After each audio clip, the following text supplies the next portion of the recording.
pumpkin lures. They come in any soft plastic that you can find on the market, which are hundreds of different companies. Green Pumpkin is the #1 seller by far.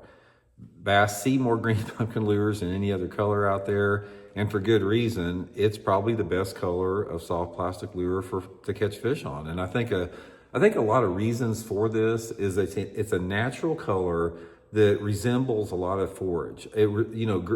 Crawfish have a lot of green in them, so it could resemble a crawdad.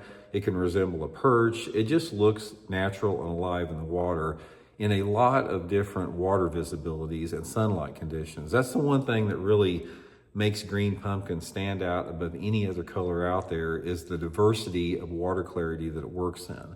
So it's sort of like, it's not really like translucent like a watermelon is, yet it's not darker as a dark color. It's just sort of a perfect in-between color. And it's one of those mysteries of bass fishing. Fish just really, really like a green pumpkin lure. Okay, so let's talk a little bit about the conditions that a green pumpkin lure works good in, specifically water clarity. And I want to talk about a few modifications. First of all, green pumpkin works in water. I've caught fish on green pumpkin baits in anywhere between water visibility between, a foot to 15-foot clarity, 1 foot clarity to 15-foot clarity, and everything in between. But here is some tips and advice I want to give you based upon water clarity matching a green pumpkin to it. Now, the straight green pumpkin like this, I don't use just a straight green pumpkin very often. For me, if I want to use a straight green pumpkin lure, I've got to have water visibility in a very specific range of about, say, anywhere between, say, 3 to 5 foot, something like that. There's something about 3 to 5 foot of visibility.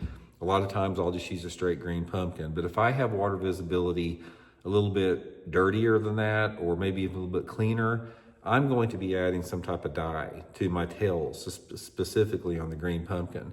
Okay, now a lot of this has to do with the water visibility in terms of how you want to dye your lure. Now let's talk a little bit about the clear situation. If I'm in a clear situation, like the water visibility is over 4 foot, I don't know what it is about it, is I like to put a little bit of chartreuse just on the very tips of the pinchers or on the very end of the plastic worm I'm using with just a marking pin here. So let me give you a little example of what I'm talking about here.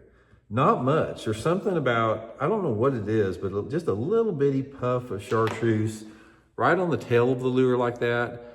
Guys, that works really good in clear water. If you got water visibility of over 4 or 5 foot, I always put just a little bitty puff of chartreuse on the bottom of it. And